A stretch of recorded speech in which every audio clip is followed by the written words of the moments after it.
Fernández. Él nació en Vitoria un 12 de febrero de 1981. Es licenciado en Ciencias Sociales y de la Comunicación en la rama de periodismo, técnico de comunicación y marketing en una ONG. Muy buenas, bueno, está temporal, entonces bienvenido directamente a Eusko TV y Tribuna Libre, Óscar. Gracias. ¿En qué ONG estás ahora mismo?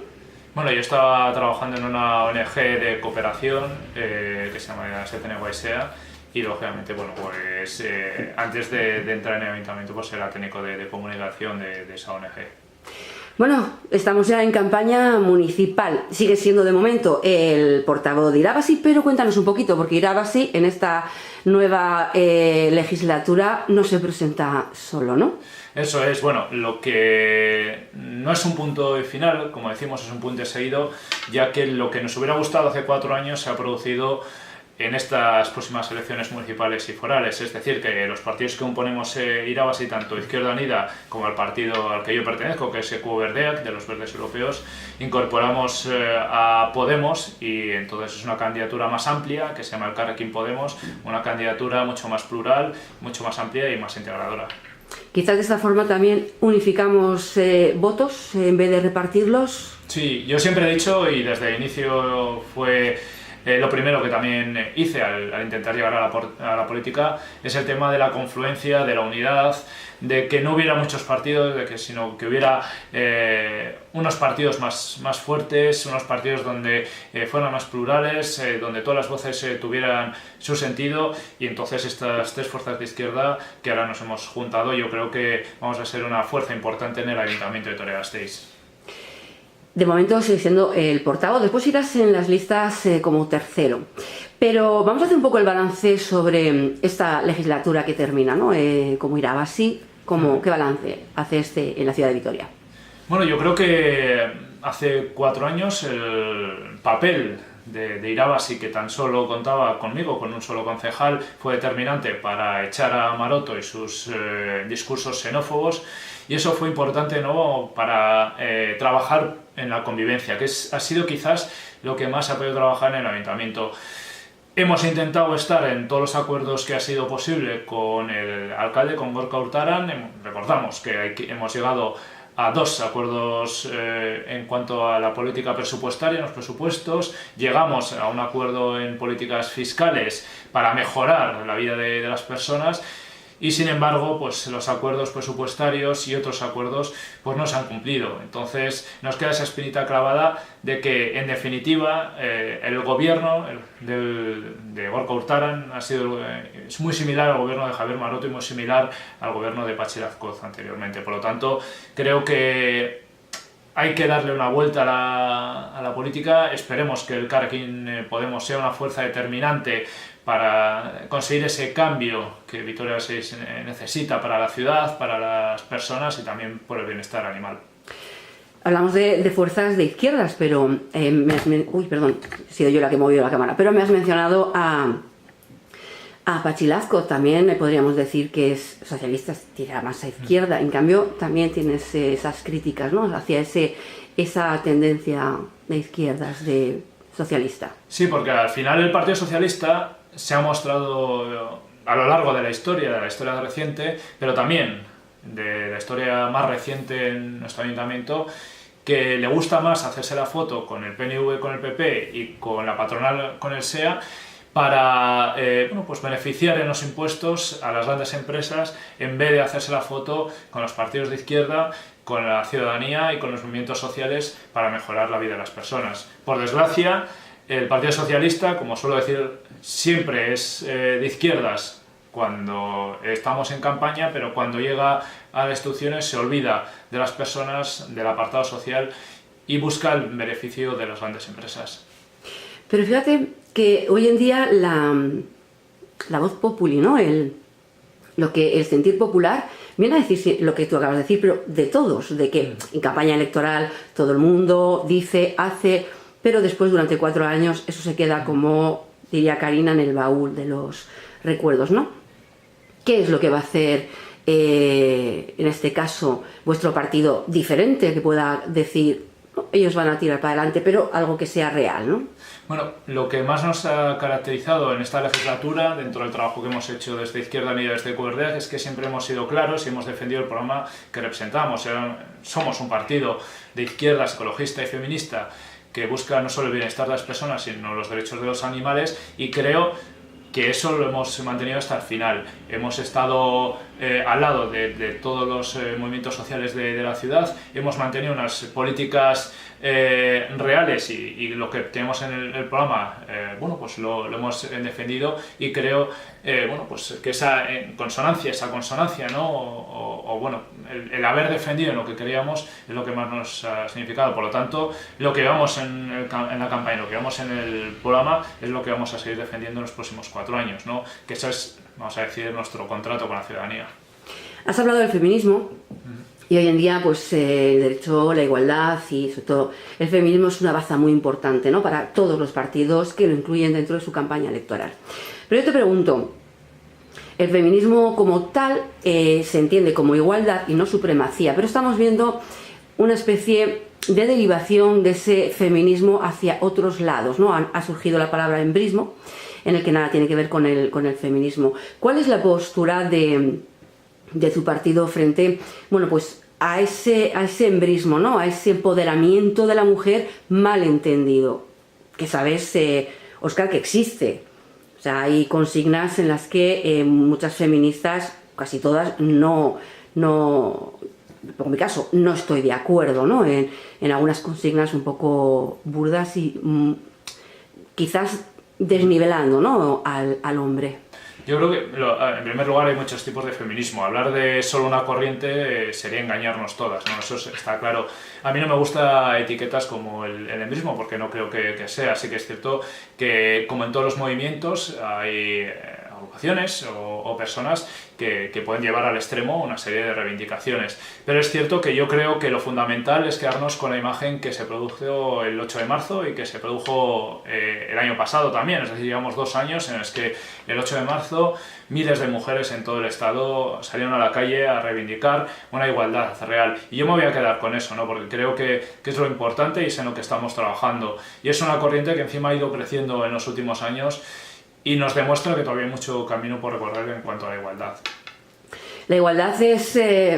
no queremos pensar las mujeres, ¿no? Que es una utopía, ¿no? Pero al final uno sí lucha por la igualdad, pero por ejemplo empresas privadas, ayuntamientos que son centros públicos, evidentemente la igualdad va a llegar antes o está llegando antes, ¿no? Pero ¿cómo se trabaja para a nivel de empresas privadas también se incorpore esa igualdad y que igual puesto de trabajo, igual salario, la misma oportunidad de ascender de una mujer? Sí, bueno, en esto quiero también aclarar que, por ejemplo, hubo un estudio sobre la brecha salarial interna del propio ayuntamiento y se demostraba que todavía sigue habiendo desigualdades. Es decir, es cierto que en el mismo puesto de trabajo están cobrando igual hombres y mujeres, pero es cierto que en cuanto empezamos a subir, vamos a decir, los escalones en los puestos más de dirección, vemos como sigue habiendo muchos más hombres que mujeres, y es algo en lo que tenemos que seguir trabajando. Con esto quiero decir que también ocurre en las instituciones, ¿no? Porque al final no son ajenas. Es cierto que no es similar a la empresa privada, pero todavía existe. Y en cuanto a la empresa privada, hay que reconocer que el ayuntamiento no es el órgano competente, pero creo que tiene esa labor de sensibilización y de trabajar bueno, pues, junto a organismos, a sindicatos, para reducir esa brecha salarial y para trabajar en la igualdad de oportunidades. Creo que ahora en lo que más se tiene que trabajar es en un tema importante como es el tema de la conciliación laboral, y porque es el fundamental para que las mujeres puedan seguir progresando en sus puestos de trabajo. Óscar, tema ayudas. Es un tema un poco, de alguna manera, peliagudo, me refiero de cara a la ciudadanía, ¿no? Porque también se ha desvirtualizado de alguna manera el hecho de que se dan ayudas a quien no se debe, se viene por las ayudas. ¿Qué tiene que decir, en este caso, tú, Óscar, y tu partido, ¿no? Sobre este tema de las ayudas, si serán más controladas o están ya controladas? Yo creo que decir que, bueno, pues que se tiene que controlar las ayudas es un hecho, ¿no? Pero yo creo que ya son bastante garantistas, ¿no? Y en esto quiero romper a favor del trabajo que se está realizando en Lanbide y también las ayudas municipales, ¿no? Porque creo que las profesionales que están en los servicios sociales bueno, pues trabajan con esmero para esta situación, ¿no? También hay que reconocer que los datos lo que demuestran es que eso no está ocurriendo, es decir, que la mayor parte de las ayudas van a las personas que más lo necesitan, ¿no? Por lo tanto, eso es por un lado. Y por otro, lo que sí que tenemos que trabajar es que esas ayudas lleguen a más personas, ¿no? Y sobre todo trabajar en temas en los que todavía queda mucho camino por recorrer, como es el tema de la pobreza energética. No solo hay que dar ayudas, nosotros somos partidarios de también buscar la autonomía de las personas, ¿no? Y para eso, por ejemplo, lo que proponemos desde EQUO y lo que hemos propuesto desde Irabas y vamos a proponer dentro del Elkarrekin Podemos es que las trabajadoras sociales enseñen a las familias cómo ahorrar ahorrar energéticamente dentro de sus viviendas con el objetivo de que tengan mayor autonomía y también para que tengan menos ayudas en un principio y se pueda repartir más ayudas al resto de personas que también están necesitando. Óscar, sí. Entonces, ¿podríamos decir que hay una quizás mala información o desinformación? Porque lo que llega normalmente a la población es, estás hablando de la energía y me ha recordado algo, ¿no? Es, bueno, pues las ayudas como que siempre van a los mismos, hay gente que no necesita, pero se les está dando. En cambio, desde las instituciones dicen todo lo contrario, se miran mucho. Tema energético, sí. Hay una desinformación, ¿no? Porque muy pocas personas saben que hay unas zonas horarias en las que es mucho más barato utilizar la energía, sobre todo para las personas mayores, ¿no? En cambio, esa información no termina de llegar a la ciudadanía. Quizás estamos haciendo un mal trabajo, y esto ya globalizo todos, a la hora de una buena información. Creo que en esto que yo conozco más, ¿no? En cuanto al consumo energético, es importante también acudir porque bueno, pues se han realizado también charlas para conocer cómo ahorrar en tu factura energética, conocer cuál es la potencia que necesitas en tu vivienda, porque quizás tienes contratada una potencia superior. Y por eso es lo que yo antes comentaba, nosotros lo enfocamos lógicamente destinada a las personas que más lo necesitan, porque entendemos que también va en beneficio de las arcas municipales para que podamos abarcar las ayudas a más personas, ¿no? Y por eso el primer paso es que tengan la información necesaria. Es cierto, es que tenemos los límites que tenemos en un ayuntamiento, que sería lo ideal que todo el mundo conociera esta información. También es cierto que ya hay alguna empresa cooperativista que lo está haciendo. Por lo tanto, yo invito a toda la gente a que lo conozca, a que curiosee por internet también y que bueno, pues, intente controlar también su consumo energético, porque va a favor de la eficiencia energética del planeta y también, lógicamente, del bolsillo de los vecinos y vecinas. Victoria, ¿cómo la describirías tú, tanto a nivel de barrios como a nivel de estructuras, ¿no? Para la gente que tiene una necesidad, pues que va con una silla de ruedas, o ¿cómo la valorarías tú en estos momentos? Bueno, en cuanto a accesibilidad, todavía hay muchísimo trabajo por recorrer. Es cierto que, bueno, pues hasta que no te pones en el pellejo de estas personas no eres consciente, ¿no? De las necesidades, o mejor dicho, de las dificultades que hay para circular por las calles de Vitoria-Gasteiz. Es una reivindicación de colectivos como Viña-Arena y Guiñes.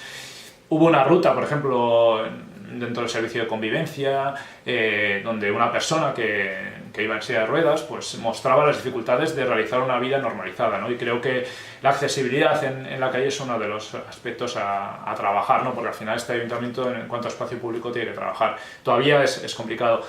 Luego, Vitoria en su conjunto, yo creo que lógicamente es una ciudad donde, bueno, pues es una buena ciudad para vivir, ¿no? Una ciudad tranquila, una ciudad donde, bueno, pues puedes pasear, una ciudad donde hay bastantes espacios verdes.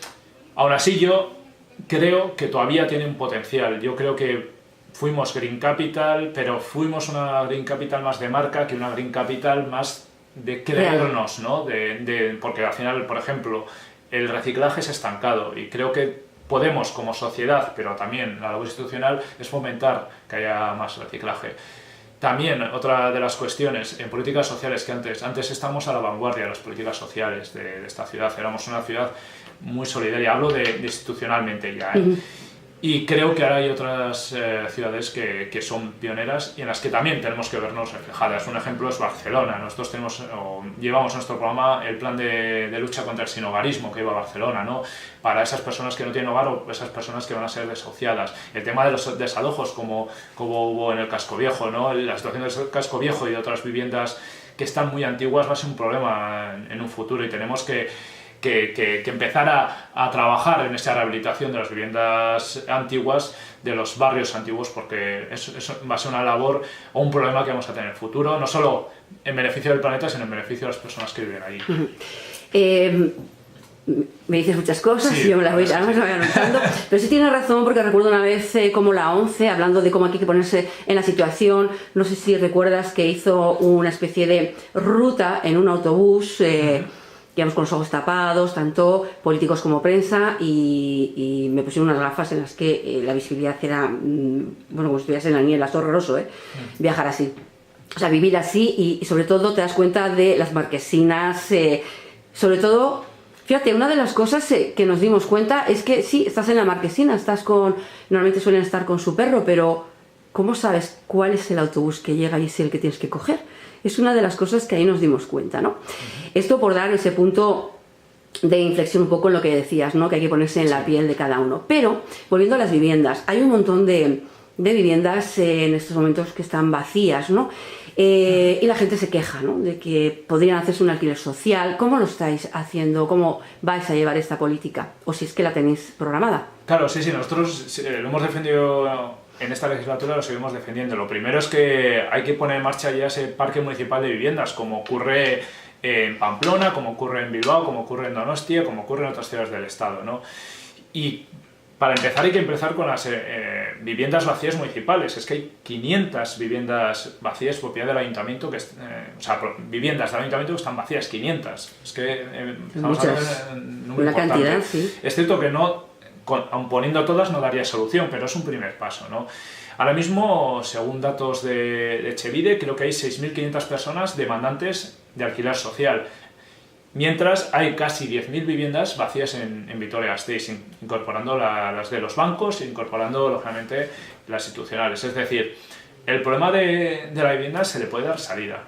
O sea, tenemos las viviendas vacías, tenemos personas que quieren ir a esas viviendas vacías, vamos a poner en marcha, por un lado, lo que antes he comentado, un parque municipal de viviendas, y por otro lado, nosotros lo que nos hemos fijado en un recurso que hay en otras ciudades, como es la Oficina Municipal de Vivienda. Esto se trabajaría con el gobierno vasco, con Bizigune, vamos a decir, sería una herramienta de intermediario entre la persona que tiene una vivienda vacía y la persona que quiere alquilar una vivienda. Y esto daría seguridad a esas personas que quizás tienen el temor o el miedo de qué va a ocurrir con la vivienda cuando la pongo en alquiler, y también da seguridad a esas personas que quieren buscar un alquiler de qué va a pasar si la persona propietaria, bueno, pues no cumple con el contrato estipulado. Por lo tanto, eso es una pieza muy importante para la salida. Lógicamente hay que trabajar con el gobierno vasco, que es el competente, pero esa sería una salida. Las salidas están muy bien, ¿no? Sobre todo cuando se hace para beneficiar al ciudadano. Has comentado que estáis cogiendo ideas de otros municipios, de otras localidades del Estado. ¿Es importante para vosotros que sean vuestra misma ideología, o sois capaces, esto por un lado, y sois capaces de coger una idea que es buena de cualquier otro partido político y aplicarla porque realmente es buena? Porque estamos un poco cansados los ciudadanos, ¿no? En el de, yo lo dije antes, esta idea era mía, me la echaste para atrás, o sea, da igual, la idea es la idea y es fundamental. Eso por un lado. Cogeríais, porque va unida a la siguiente pregunta. Yo, por ejemplo, que soy vasca, pero soy de la ciudad de Irún. En un momento determinado, en la parte vieja, evidentemente se hace vieja, pero también sus habitantes se hacen mayores.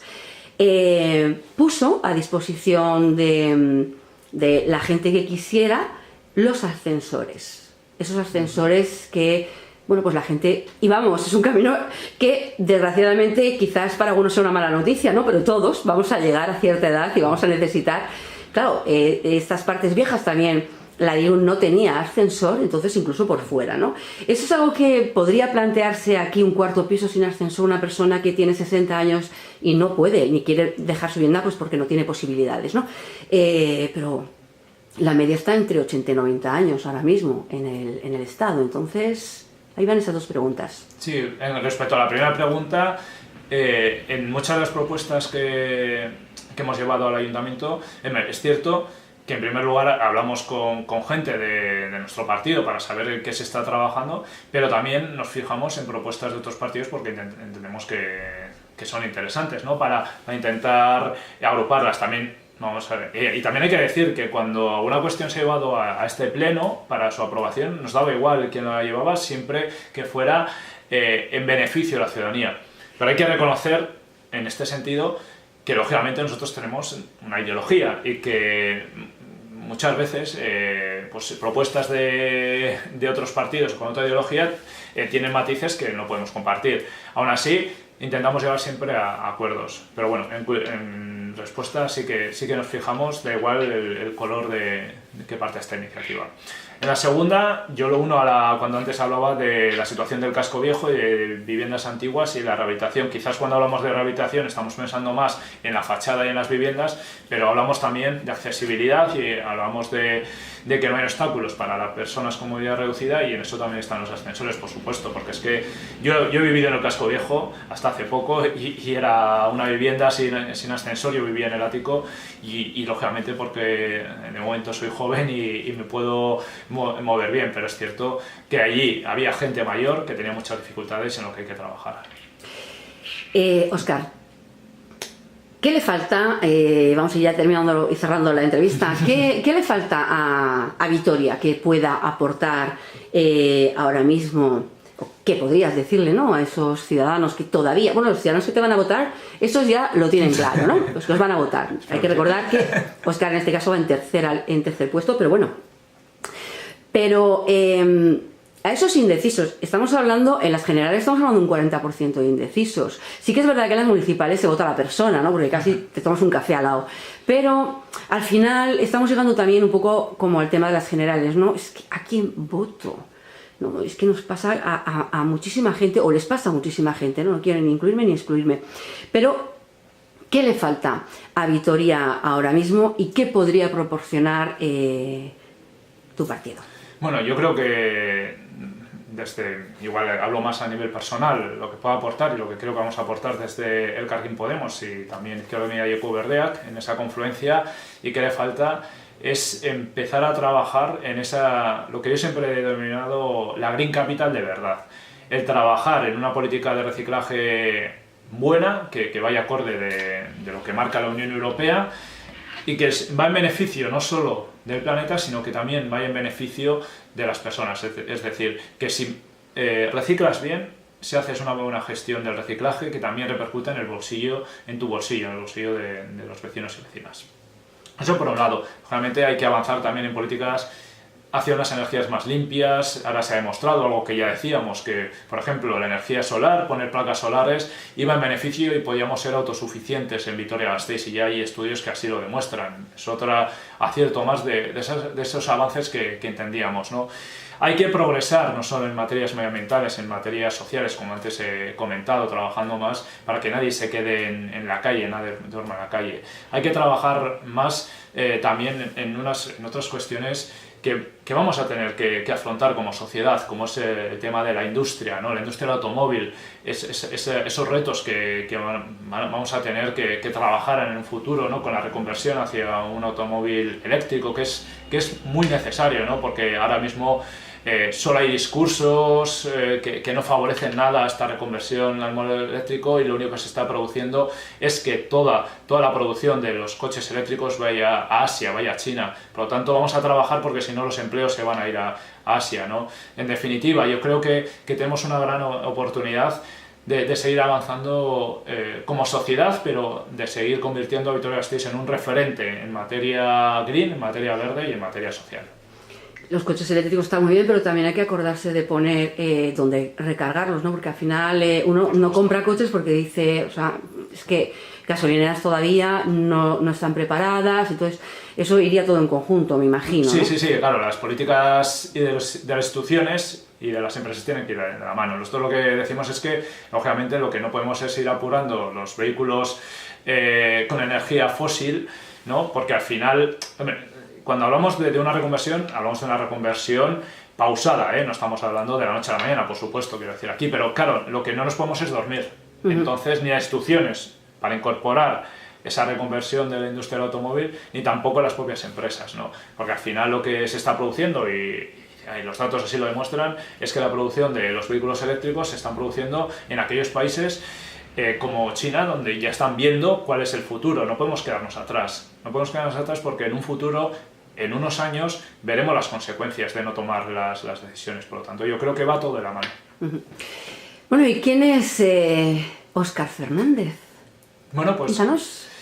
Pues yo soy una persona que realmente, después de vivir el 15M, busco una identidad política. Lo encontré en Equo Verdea, que en un partido ecologista de los verdes europeos, y allí, bueno, pues yo realmente, y digo la verdad, nunca he tenido una pretensión política. Hasta hace 4 años me eligieron para ser el portavoz de Irabazi, y cuando en principio tampoco había muchas opciones de entrar en el ayuntamiento, hicimos una buena campaña y entramos en el ayuntamiento.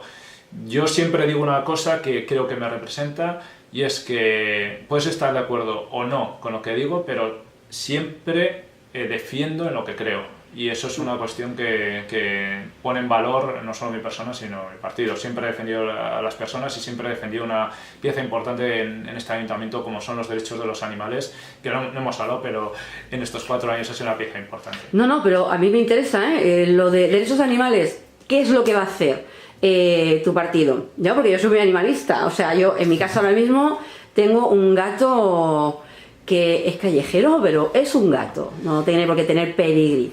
Pero bueno, ¿qué es lo que...? Te voy a decir una cosa. En Hendaya, te digo para que os hagáis... ¿vale? En Hendaya, sobre todo la zona de Hendaya Playa, no sé si conoces.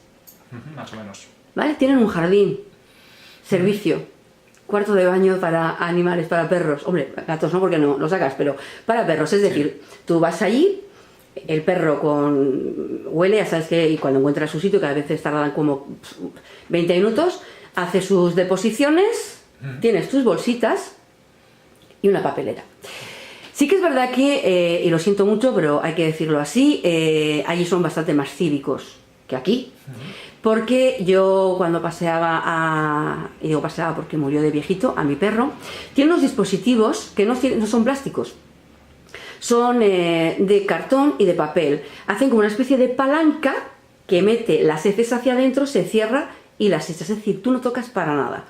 Y tú, en los paseos donde puedes pasear con tu perro suelto, hay esos... Yo nunca los vi estropeados, nunca los vi quemados, nunca vi que la gente los tirara, cosa que aquí, lo siento, pero pasaría, ¿no? Entonces... Hablando de coger ideas, ¿cómo sería? Porque también sería un poco concienciar, ¿no? Porque a veces no solamente hay que concienciar de recoger las heces, sino también de ese mobiliario urbano que nos sirve, ¿no? Para, en este caso, tener unos dispositivos. Y no es plástico, repito, lo que utilizan. Sí, bueno, realmente no puedo hablar de esa porque no lo conozco, pero bueno, ya recogeré el guante que me has echado para estudiarlo. Simplemente decir, en cuanto a las políticas de derechos de los animales, ¿no? Vamos un poco... Nosotros siempre hemos defendido, y lo llevamos a un pleno que salió aprobado, que Vitoria-Gasteiz tiene que ser una ciudad libre de maltrato animal. Es decir, ya hemos pasado de que ya no hay corridas de toros ni carreras de burros, que ha sido en esta legislatura. Ni circos. También. Ni circos. Ni circos con animales, excepto que los circos con animales fueron de la legislatura pasada, pero ya no existe. Y en gran parte ha sido, lógicamente, por los movimientos ecologistas y animalistas, y otra parte, lógicamente, por la presión que hemos hecho desde algunos partidos políticos en este sentido. Esto para dejarlo claro, ¿no? Y creo que todavía se tiene que seguir trabajando, en seguir concienciando en que, bueno, pues el divertimento de las personas no tiene que pasar por ver espectáculos con animales. Por ejemplo, el ejemplo más claro son las vaquillas, por poner un ejemplo claro, ¿no? Eso para empezar. Pero realmente luego estamos un poco en el día a día, como antes comentabas. Hace poco, una de las cuestiones que más hemos estado dando guerra, como es la reforma del Centro de Protección Animal de Armentia, se va a producir después de un retraso pues de prácticamente 4 años, porque han sido más de 3 años, ¿no? Por fin se va a hacer esa reforma. Ahora lo que toca es trabajar en la gestión, en que sea una gestión eficaz. Y ahí el Cargune de Protección Animal ya presentó una serie de propuestas que se tienen que recoger para que la gestión sea ejemplar y que el bienestar animal se garantice, ¿no? Porque hemos visto cómo ha habido animales que han fallecido en el Centro de Protección Animal y desde nuestro punto de vista esas muertes se podían haber evitado. Dicho esto, lo que también hay que trabajar en lo que tú comentabas también, un poco en la concienciación, porque a mí me gustan los animales, a mí me gustan los derechos de los animales, pero también un animal es una responsabilidad y eso creo que tenemos que ser claros, ¿no?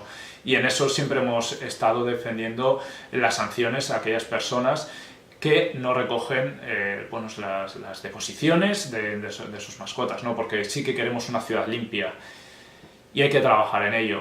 Son necesarias las zonas de esparcimiento, lógicamente, para que el animal esté bien, esté a gusto. Pero, lógicamente, es una responsabilidad y creo que aquí el trabajo de mantener una ciudad limpia no solo corresponde a los funcionarios de limpieza, sino también, lógicamente, a las personas que vivimos en ella. Por lo tanto, en ese sentido, hace falta concienciación, pero, por desgracia, quizás, y a mí, como antes he dicho que me gusta decir las cosas claras, en este caso yo digo las cosas claras. Hace también falta un poco de mano dura, porque, por desgracia, a veces las malas conductas de algunas personas solo se combaten con mano dura, con sanciones.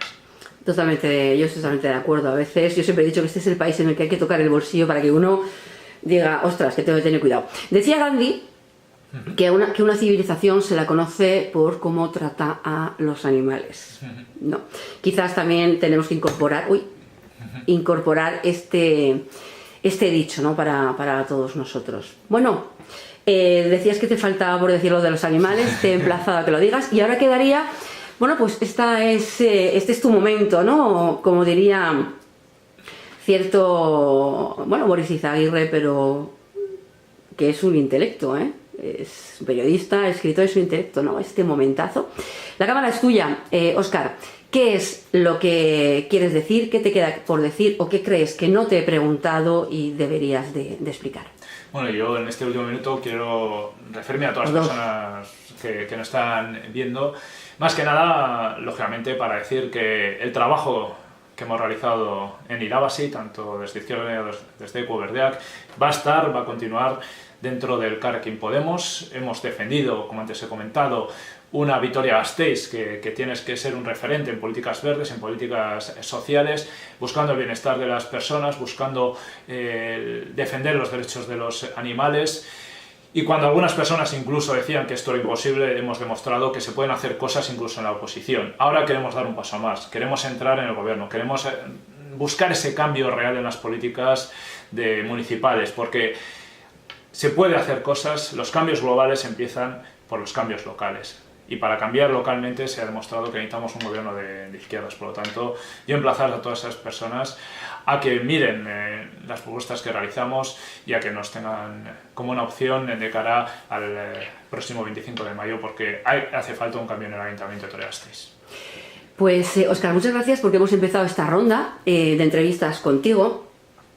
Y si me permites, quería desde detrás de la cámara, ¿no?, hacer un pequeño inciso en el que, bueno, Tribuna Libre es un periódico libre absolutamente de ataduras, es un periódico en el que todo el mundo tiene cabida. Hemos empezado contigo, pero pasarán todos los alcaldables que quieran ser entrevistados por nosotros y evidentemente tienen la libertad de poder decir. Con esto, ¿qué quiero decir? Porque al final sabes que uno siempre acusa a otro de hacer campaña política hacia un lado o hacia otro. Tribuna Libre no hace ningún tipo de campaña, se reserva su opinión, pero sí permite que sean las personas las que libremente puedan hablar y ofrece sus cámaras, y en este caso, pues para estas elecciones municipales. Gracias. Gracias a ti por dejarme hacer en esta primera entrevista esta pequeña introducción que debería haber hecho al principio, pero lo hago al final. Gracias, Óscar Fernández. Este caso base número 3, recuerda el Elkarrekin Podemos. Pero bueno, ahí estamos. Mucha suerte. Te deseamos a ti y a todos los partidos políticos para el 25 de mayo. Gracias a ti. Saludos.